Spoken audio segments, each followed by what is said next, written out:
Hi, welcome to SBR Videos. I'm Peter Loshak. This is the Into the Weekend with BetDSI call that we do every week with Brent, the headlines manager at DSI Sportsbook. Right now we're looking ahead to Week 5 in the NFL. Brent, thanks for being back with us. Got to be with you, Peter.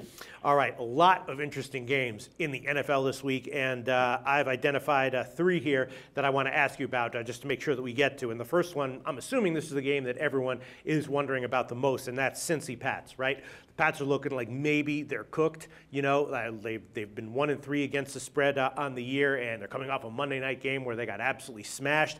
Now they're facing Cincinnati off a bye week. Cincinnati's 3-0 against the spread. So even though you would think of the Pats as like the ultimate public team, I'm assuming that the public's all over Cincy here, right? Public, yeah. I mean, a little bit, not overwhelmingly, but really? Definitely overwhelmingly the sharps are. I've got actually a couple sharps in this. Like I always feel better when I've got 2 or 3 guys going the same way as opposed to like just one guy or whatever. Now they played Cincinnati when it was a pick -110, but I've got a couple guys going that way. We're at -1 right now, and Cincinnati is definitely a sharp side from these 2 guys. And my count is about 2-1 in favor of Cincinnati. My money is about 2 or 3 times in favor of Cincinnati as well. So it's definitely one-sided action in terms of Cincinnati. But the public's not all over Cincinnati. They're about split, or they're favoring Cincinnati, but only a little. No, the public is you would say slightly leaning towards Cincinnati, but it's not something overwhelming for sure. But the sharps were definitely in playing Cincinnati. All right, interesting. All right, well, that's what I would have guessed. I would have guessed that maybe the public would have been this would have been one of those 8-1 count games with the public and the sharps maybe on Cincinnati, but I guess not. All right, and then the next one I want to ask you about is Houston Dallas. Now Dallas, this one opened at 4, went all the way up. Now I'm seeing 6.5 market wide, and I don't think that has to do with any injury news. I think that's just based on action. I guess the public loves to pile on Dallas when they've been covering. They are 3-1 on the year, and they're off of a big, high-profile, huge cover. So have you just got an overwhelming public action on Dallas here? Yeah, it's mostly public money there. I mean, the line went, I guess it was like 4.5 all the way to 6.5, just kind of driving it up. The count and the money both favor Dallas, obviously. I mean, no surprise there. Mm-hmm. Count's actually not crazy in terms of being off, one side. There are, I got some decent bets back on Houston, but definitely, the public is all over Dallas one way, and also on the over there as well. I mean, I got over money 46.5. I did get sharp money back when it was under 48. So, I mean, sharp money over 46.5, sharp money under 48. So we're sitting at 47, which is kind of working for us right now. But I mean, nothing, like I said, nothing crazy sharp here, but definitely a one-sided action towards Dallas. So the sharps haven't come in on the other side, Houston plus 6.5 as yet. No, not yet. All right. Then the next thing I want to make sure we get to is Jets San Diego. Now, San Diego, we know they've been killing it against the spread. They're 4-0. Jets are 0-3-1 against the spread. And this one opened at 7. Now it's down to 6.5. So I'm assuming that has to indicate pretty significant sharp action on the Jets, right? Yeah, actually, I've got sharp action both sides of this game. I've got sharp action on San Diego. Again, this is one where you look at the anatomy of a line. While it was open, sharp money came in on San Diego -6, -6.5, and came back when it was +7 on the Jets. So, I mean, I got sharp money on -6. I got sharp money +7. We're sitting at 6.5, -15 right now. Now, we're -15 because my count's about 2-1 in favor of the Chargers, and my money's actually pretty much even. Obviously, San Diego's a decent teaser team this week as well. So the public is I always look my teaser and parlays chart as well to see like what side the public's really on, and they're definitely on San Diego that way. But I do have sharp money on both sides of this game. Again, depending on what the number was. If you laid -6 with San Diego, you're sharp. If you took the +7 with the Jets, we'd call you sharp as well. This game I actually do have sharp money on the total as well. I got sharp money on the over. Yeah. It came on over 43.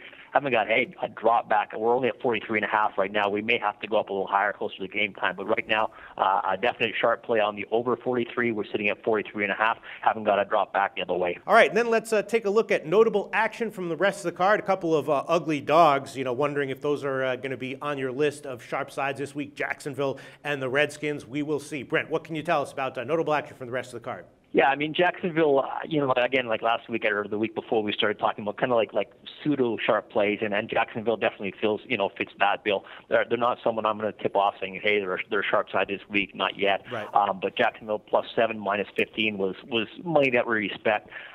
St. Louis is one that I kind of want to call sharp, but it's just, I don't know. I got 3 guys who they're not really what we call extra sharp, but they're guys who we respect a lot. So if one of them comes in, it's one thing. Two of them, it's another. Now I got three guys all on St. Louis when it was +7. Now the line right now is Philadelphia -6.5, but I know if we went back up to 7, these guys would be grabbing St. Louis again. So we're sitting at 6.5, and I'm not going to call it a sharp play, but St. Louis +7 was definitely money we respect. As we are right now, my count surprisingly is pretty much dead even in terms of the number of bets we've taken. Because of those sharp or pseudo-sharp plays on St. Louis, the money's probably about 2-1 in favor of the Rams right now.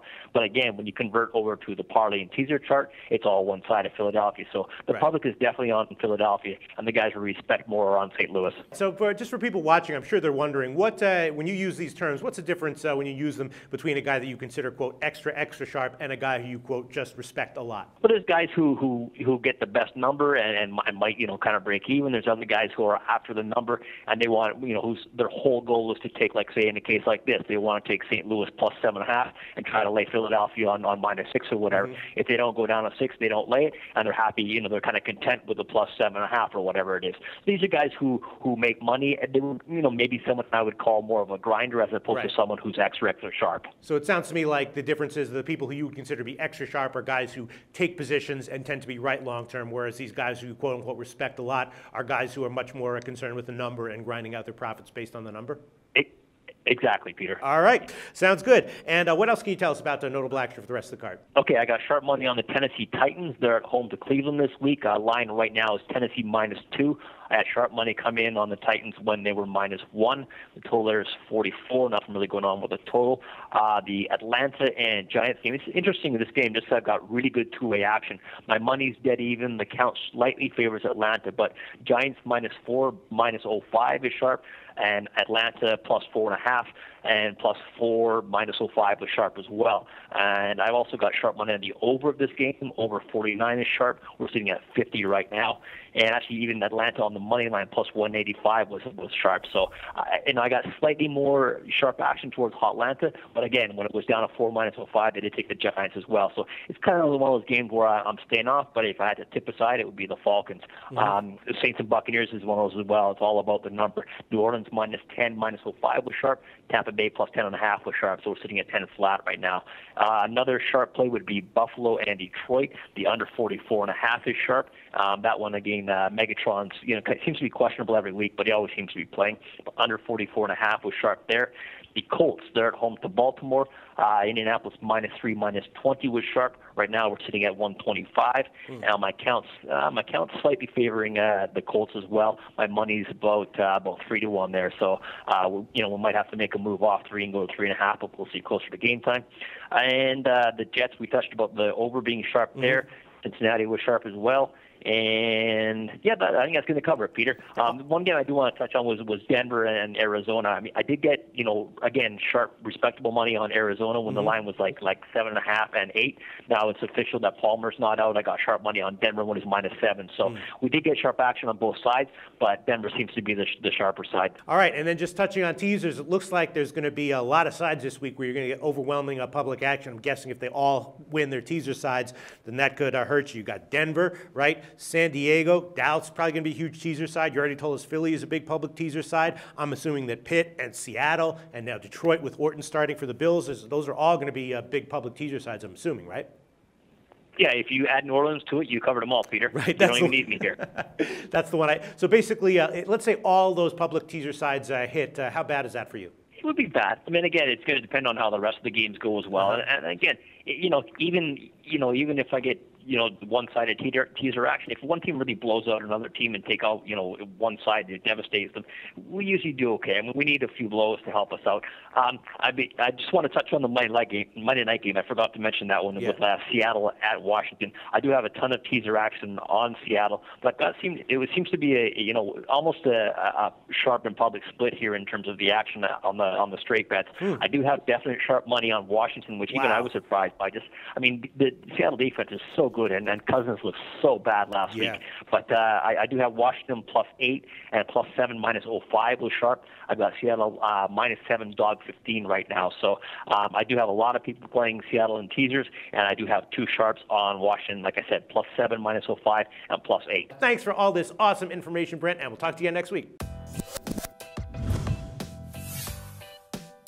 The SBR network offers free sports picks and game breakdowns, big money free betting contests year-round, a real-time Vegas-style odds monitoring service, and much more. So come see for yourself.